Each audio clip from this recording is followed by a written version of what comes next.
에베소서 말씀 이어서 보겠습니다. 1장 3절에서 14절 사이에 우리에게는 하나님의 신령한 복이 주어졌습니다. 이렇게 선언하고 있다고 말씀드렸습니다. 그 신령한 복의 내용을 몇 가지만 들어본다면 하나님이 우리를 창세전부터 예정하사 하나님 앞에 거룩하고 흠이 없는 자로 세우시고자 하셨다. 거룩하고 흠 없는 자로. 또한 하나님의 자녀가 되게 하셨다. 그러기 위해서 구속, 곧 죄사함을 얻게 하셨다.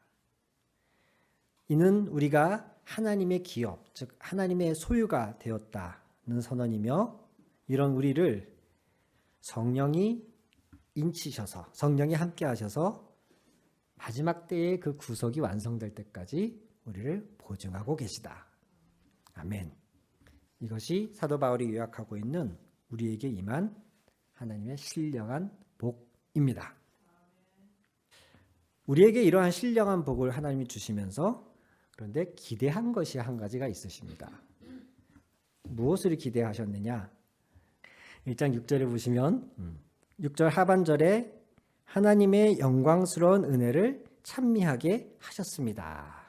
이런 구절이 있고요. 12절 하반절에도 보면 하나님의 영광을 찬미하는 사람이 되게 하시려는 것입니다. 이런 말씀이 있고, 마지막 14절도 하반절 보면 우리로 하여금 하나님의 영광을 찬미하게 하십니다. 아멘. 하나님은 우리에게 이런 신령한 복을 주시면서 우리로부터 한 가지를 기대하셨어요. 그게 뭐냐면 그 복을 받은 우리가 그 하나님께 감사하며 찬미하는 것. 우리가 그렇게 반응하기를 하나님은 원하셨어요.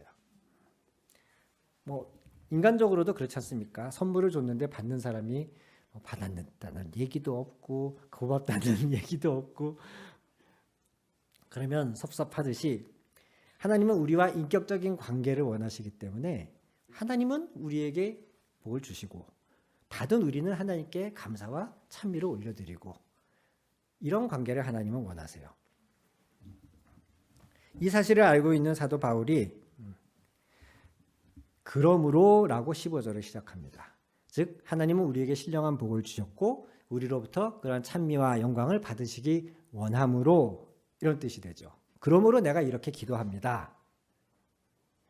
그런데 그 기도의 내용이 보니까 15절부터의 내용을 보니까 아마 이런 흐름에 우리는 더 익숙할 수 있습니다.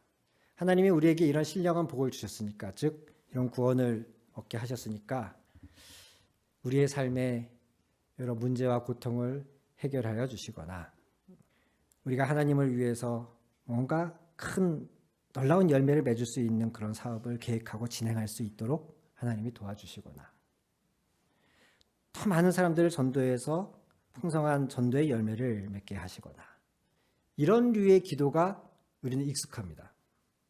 그런데 사도 바울은 우리가 받은 신령한 복과 그 복을 주신 하나님이 우리로부터 찬미와 영광을 받으시기를 잘 원한다라는 사실을 잘 아는 사도 바울이 그 다음에 이어서 하는 기도는 우리에게 익숙한 그런 기도가 아니라, 지난주에 말씀드렸듯이 한마디로 요약하자면 너희가 더 잘 알기 원한다 라는 내용인 겁니다.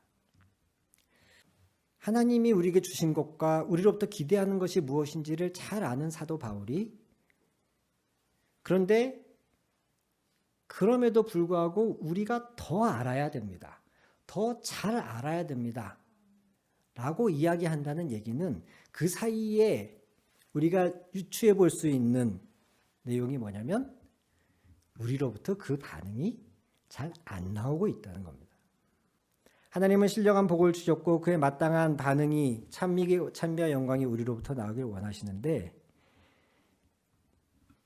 인풋이 있는데 아웃풋이 없으니까 사도 바울은 이걸 위해 기도까지 하게 되는 거예요. 이제 너희가 받았으니 그걸 가지고 그 받은 은혜로 신령한 복으로 나가서 주의 일을 하고 많은 열매를 맺고 악한 대적과 싸워 이기고, 이걸 위해 기도하겠다가 아니고 아직 그 단계도 못 가고 있는 거예요. 그러면서 더 알기를 원한다. 우리가 더 알아야 되는 이유는 마치 예수님을 시험하였던 사두개인들처럼 부활에 대해서 예수님을 시험한 그들에게 예수님이 대답하시죠. 너희가 성경도 하나님의 능력도 잘 알지 못해서 오해하였도다. 이렇게 말씀하십니다. 사두개인들은 당시의 종교 지도자들입니다. 그럼에도 불구하고 그들은 자신들이 어떤 편견 안에 갇혀서 성경도 하나님의 능력도 제대로 알지 못한 채 하나님을 오해하고 그들은 자신들의 한계 안에 갇힌 아주 제한적인 신앙생활을 하고 있었던 거예요. 우리가 그럴 수 있는 겁니다. 그래서 사도 바울은 더 알기를 원합니다 라는 주제로 기도문을 뒤에 덧붙이고 있는 거예요. 오늘 이 사도 바울의 기도문 안에서 우리가 한 3가지 정도 하나님의 말씀을 보도록 하겠습니다. 17절을 보시면은 이런 말씀이 있습니다. 우리 주 예수 그리스도의 하나님이신 영광의 아버지께서 지혜와 계시의 영을 여러분에게 주셔서 하나님을 알게 하시고 아멘. 또한 18절에도 앞부분에 이런 말씀이 있습니다. 여러분의 마음의 눈을 밝혀주셔서 이런 부분이 있습니다. 지혜와 계시의 영을 여러분에게 주셔서라는 말씀과 여러분 마음의 눈을 밝혀주셔서라는 말씀의 근거에서 보건대 우리가 영적인 진리를 깨닫는 데에는 하나님의 도우심이 필요하다. 그것이 절대적이다. 오늘 이것이 우리가 사도 바울의 기도문 안에서 배울 수 있는 첫 번째 하나님의 말씀입니다. 여러분 우리는 하나님을 연구해서 우리가 공부해서 우리가 노력해서 열심히 기도하거나 수련해서 하나님을 발견하는 게 아닙니다. 물론 우리 쪽에서 노력하고 시도하고 애쓰고 수고합니다. 그러나 그럼에도 불구하고 그것이 열매 맺을 수 있는 것은 우리의 노력이 우리의 깨달음으로 이어질 수 있고 말씀이 내게 주시는 말씀으로 다가오고 하나님을 경험할 수 있게 되는 것은 전적으로 하나님이 그것을 허락하셨기 때문입니다. 우리가 남의 집에 누군가의 초대를 받아서 들어간다고 할 때에 문을 여는 행위는 내가 하는 행위지만 안에서 열어주지 않으면 우리가 아무리 땡겨도 발로 걷어차도 문이 열리지 않습니다. 사도 바울은 기도하고 있는 겁니다. 여러분이 더 알아야 됩니다. 그런데 여러분의 노력으로 알 수 있는 게 아닙니다. 하나님의 지혜와 계시가 필요하며 여러분의 마음을 밝혀주시는 하나님의 은혜가 있어야 됩니다. 이것은 19절 말씀하고도 연결이 됩니다. 19절을 개역개정으로 제가 한번 읽어보겠습니다. 그의 힘의 위력으로 역사하심을 따라 믿는 우리에게 이런 말씀이 있습니다. 그의 힘의 위력으로 역사하심을 따라 믿는 우리에게 여기서 따라라고 하는 단어를 뭐뭐 덕분에 뭐뭇으로 인해서 라는 단어로 바꿔보시면 그게 가장 명확한 의미가 됩니다. 즉 19절을 뭐뭐 덕분에라고 바꿔보면 그의 힘의 위력으로 역사하심 덕분에 믿는 우리에게 이렇게 됩니다. 즉 우리가 믿는다는 사실 자체가 그분의 힘의 역사의 결과라고 사도 바울은 이야기하고 있습니다. 이 안에 계신 분들 중에도 혹 그런 분이 계실지 모르겠습니다. 어제는 뭔가 내가 믿음이 좀 더 잘한 것 같고 하나님이 조금 피부에 이렇게 느껴지는 것 같고 그랬는데 오늘은 영 별 느낌이 없고 오히려 기운이 좀 다운되고 하나님이 계신지 안 계신지 만약에 오늘 누군가 갑자기 나한테 구원의 확신이 있습니까? 이렇게 물어보면 어제까지는 확신이 있었는데 오늘은 잘 모르겠어요. 혹 이런 분들 계실지 모르겠어요. 그런 분들에게 오늘 사도 바울이 이 얘기를 하고 있는 겁니다. 내가 믿는다는 사실, 여기 와서 예배하고 있고 여기 와서 하나님의 말씀을 듣고 있다는 이 사실이 내 의지의 결과가 아니라고 말합니다. 내 안에 하나님의 그 힘의 위력으로, 위력은 능력, 강력 이런 단어로 바꾸셔도 되고요. 하나님이 그 능력으로 내 안에 역사하신 덕분에, 그 역사하심 때문에 내가 믿게 되었다. 지혜와 계시의 영이 비추어야만 내가 깨달을 수 있고, 내 마음의 눈을 밝혀주셔야만 하나님의 말씀이 그냥 흰 종이 바탕의 글자가 아닌 내게 주시는 말씀이다 라는 걸 알 수 있다는 겁니다. 즉 여기 계신 분들 중에 단 한 분도 하나님의 그런 역사 없이 여기 와 계신 분은 없다는 사실을 믿으시기 바랍니다. 고로 안심하십시오. 안심하십시오. 내 구원의 확신은 하나님의 자녀이냐 아니냐라고 하는 나의 정체성은 내 감성에 달려있지 않습니다. 오늘도 내가 이 자리에 와서 하나님의 말씀을 듣고자 하고 있다는 이 사실 자체가, 비록 그 시작이 누구에 의해서 됐다 할지라도 그 과정을 인도하시는 하나님의 역사가 있었기 때문에 오늘 저와 여러분은 믿음의 자녀가 된 줄로 믿습니다. 하나님을 알기 위해선 전적으로 100% 하나님의 도우심이 필요합니다. 오늘 이 사실을 사도 바울의 이 기도문 안에서 우리 안에 확신으로 와닿기를 바랍니다. 두 번째로는 이 하나님의 계시와 지혜의 영으로 우리가 알아야 될 첫 번째 것이 곧 하나님 그 자체이다 라고 말하고 있습니다. 17절을 보십시오. 지혜와 계시의 영을 여러분에게 주셔서 하나님을 알게 하시고, 먼저 이렇게 말합니다. 하나님을 알게 하시고, 하나님에 관한 것을 아는 게 아니라 하나님을 알아야 됩니다. 여기 계신 분들 중에도 저희 교회에 나오기 전부터 저에 대해서 들은 분은 계실 겁니다. 가족을 통해서, 배우자를 통해서, 아니면 제3자를 통해서 하늘향교회라는 곳이 있대, 거기 안진성 목사는 이러이러한 사람이래 라고 들은 적은 있으실 거예요. 그러나 그렇게 저에 대해서 몇 가지 정보를 들었다 그래서 저를 아는 건 아니죠. 아모스 3장 2절에 하나님께서는 선지자를 통해 이렇게 말씀하십니다. 이스라엘 민족을 향해서 내가 이 땅의 모든 족속 가운데에 너희만 알았다. 이스라엘아, 내가 이 땅의 모든 족속 가운데에 너희만 알았나니, 이렇게 아모스 3장 2절을 말하세요.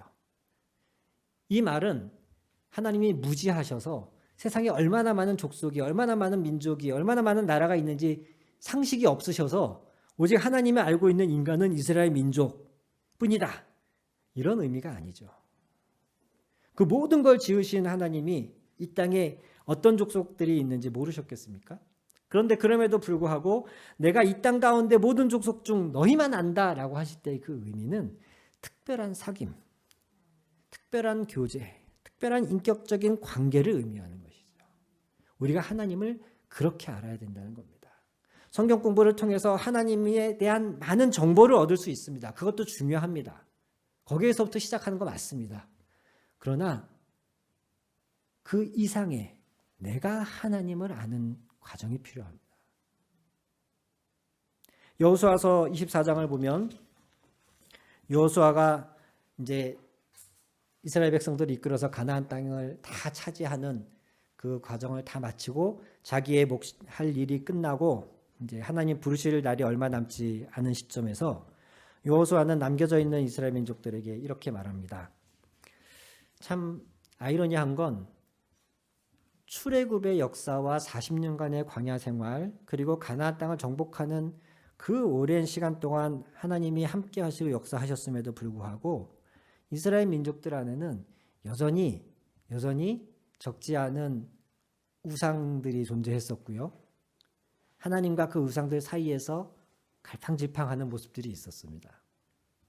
그래서 여호수아가 이렇게 말합니다. 여호수아 24장 15절에 여러분이 주님을 섬기고 싶지 않거든 여러분 조상들이 강 저쪽 메소포타미아에서 섬기던 신들이든지 아니면 당신들이 살고 있는 땅 이 아모리 사람들의 신들이든지 당신들이 어떤 신들을 섬길 것인지 오늘 선택하십시오. 오직 나와 나의 집안은 주님을 섬길 겁니다. 오직 나와 내 집은 여호와를 섬길 겁니다. 우리가 교회를 다닐 거냐 말 거냐 신앙생활을 할 거냐 말 거냐를 결정할 때에 그 교회가 어떤 교회인지 또 기독교라는 종교가 세상에서 어떤 평판을 받고 있는지 이런 것들이 처음에는 많이 고려할 요소가 되죠. 그러나 그 사람이 진정 하나님의 자녀로 자라가고 있다면 어느 시점에서는 오늘 이 여호수아 24장 15절 말씀처럼 우리가 고백할 수 있어야 됩니다. 내가 누구 때문에 믿는 게 아닙니다. 이 교회 사람들이 날 너무 친절하게 날 잘 대해줘서 그래서 내가 신앙을 갖는다? 아닙니다. 기독교가 대한민국에서 그래도 많은 사람들이 다수가 다니고 있는 종교이고 사회에 영향력 있는 사람들이 크리스찬들이 많으니까 거기에 편승하기 위해서 내가 기독교를 믿는다? 이것도 아닙니다. 여호수아는 다른 모든 사람들이 하나님을 떠난다 할지라도 다른 신들을 선택한다 할지라도 오직 나와 내 집은 여호와를 섬기겠노라. 이렇게 말할 수 있는 그만의 하나님과의 관계가 여호수아는 있었던 거예요.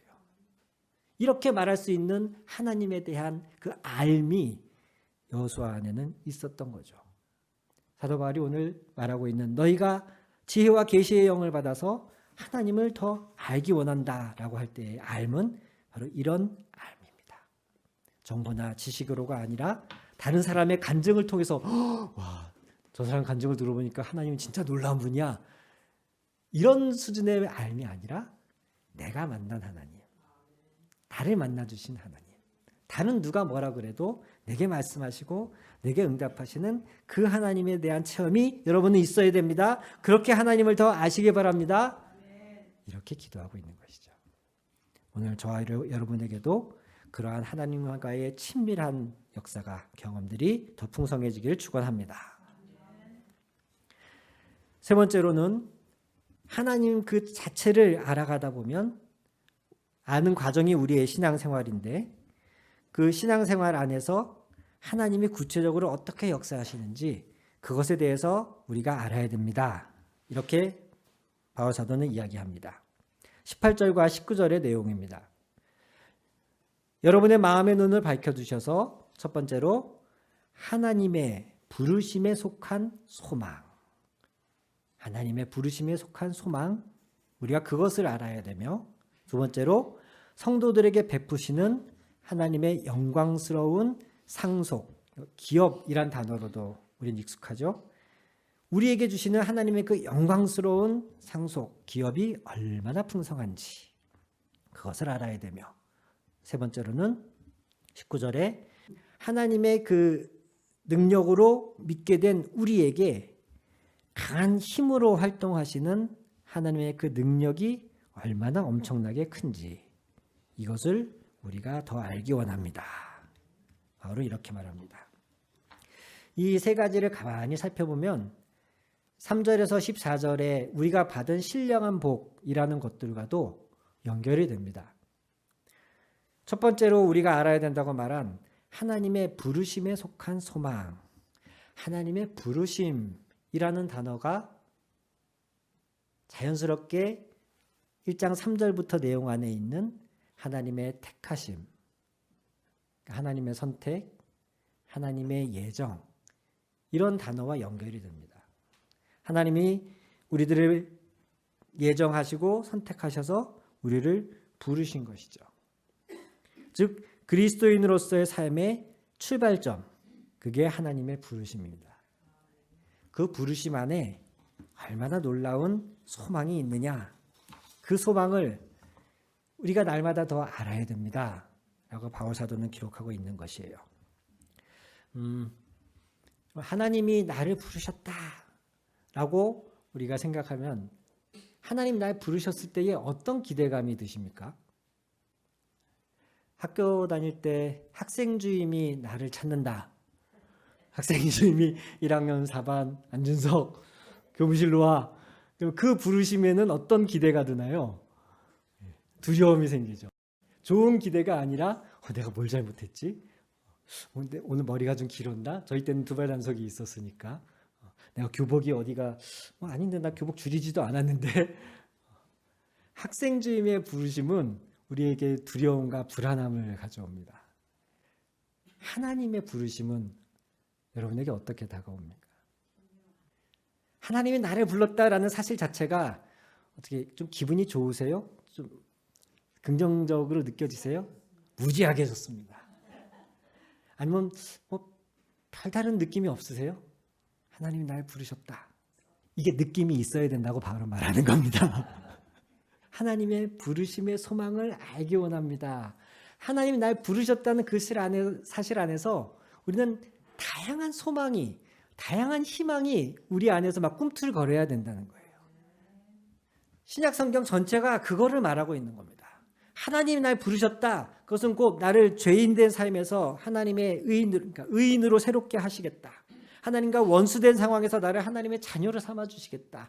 흑암의 나라에서 하나님의 빛의 나라로 옮겨주시겠다. 모든 것이 합력하여 선을 이루게 해주시겠다. 이것만 말해도 하나님이 우리를 불러주심으로 인해서 우리의 삶에 일어날 그 긍정적인 변화들, 이것만 말해도 오늘 설교 시간 부족하죠. 신약 성경의 모든 것이 그것을 기록하고 있는 것인데, 우리가 신앙생활에서 이걸 날마다 더 깊이 알아야 된다는 겁니다. 구원은 처음 받을 때 그 한 번만 반짝 기뻐하고 말 그런 대상이 아니고, 즉 천국행 티켓이 아니고, 구원은 우리가 평생 내가 받은 그 구원이 무엇인지를 묵상할 때마다, 하나님이 날 불러주심으로 인해서 내게 주어진 이 은혜들이, 놀라운 변화들이 무엇인지를 묵상할 때마다 우리는 날마다 더 하나님을 깊이 경험할 수 있고, 그 결과로 하나님이 원하신 찬미의 제사가 내 입술로 하나님께 영광 돌리는 그러한 삶이 우리가 될 수 있는 거거든요. 이 과정이 없으니까 우리에게서 감사와 찬미가 나오지를 않는 겁니다.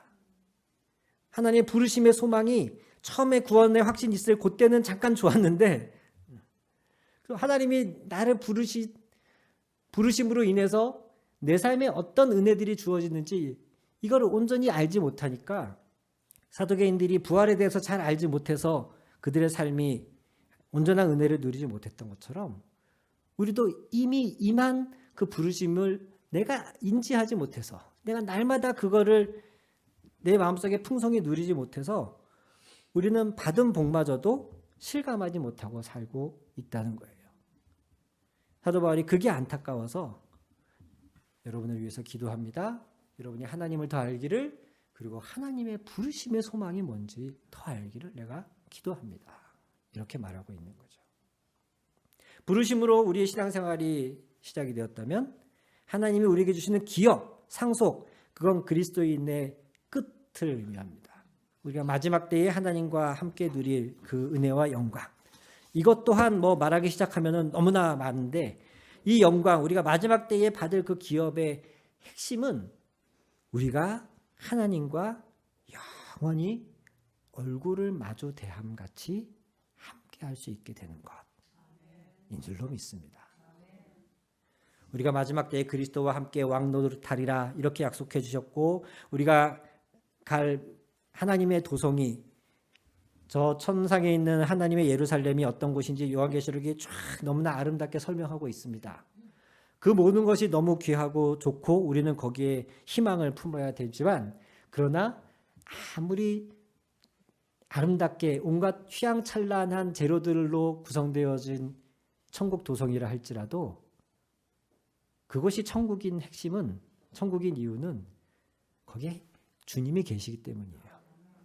우리는 황금으로 지어진, 천국에는 황금으로 지어진 내 아파트가, 맨션이 날 기다리고 있어, 그래서 희망을 품는 게 아니고, 그곳에 하나님이 계시기 때문에.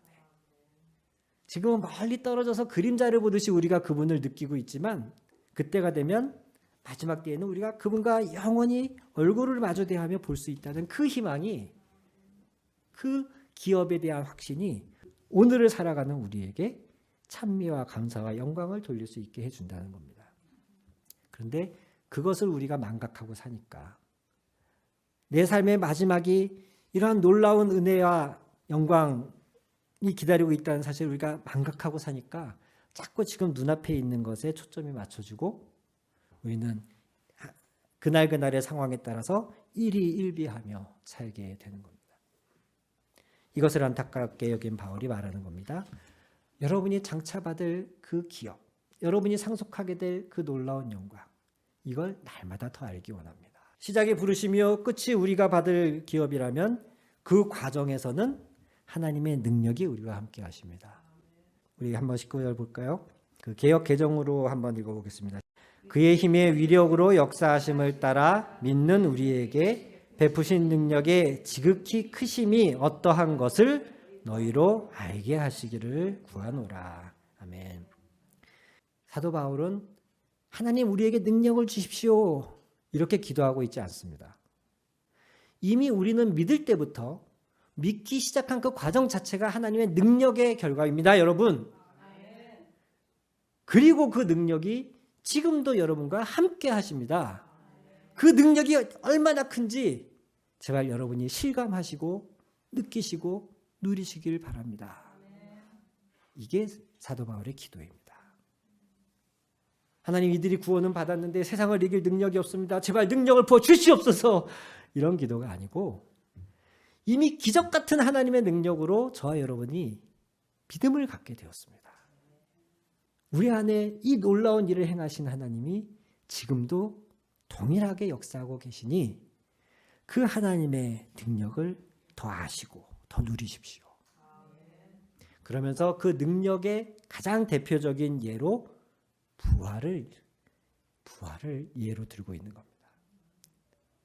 지금 여러분 안에 역사하고 있는 능력이 얼마나 큰지 압니까? 그러면서 20절과 21절 하나님은 이 능력으로 그리스도를 살리셨고 하나님은 이 능력으로 그리스도를 세상의 모든 만물 위에 가장 뛰어나신 이름으로 세우셨습니다. 라고 이 어마어마한 샘플을 딱 사도 바울이 보여주면서 여러분 안에 있는 하나님의 능력은 이런 능력입니다. 이 능력을 다 아십시오. 실제로 우리가 이 능력을 날마다 절감하고 있다면 우리가 감사와 찬미를 드리지 않을 수 있겠습니까?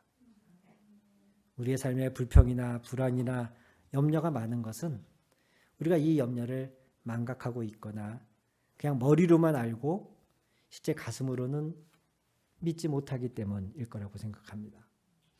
그래서 바울은 기도하고 있는 겁니다.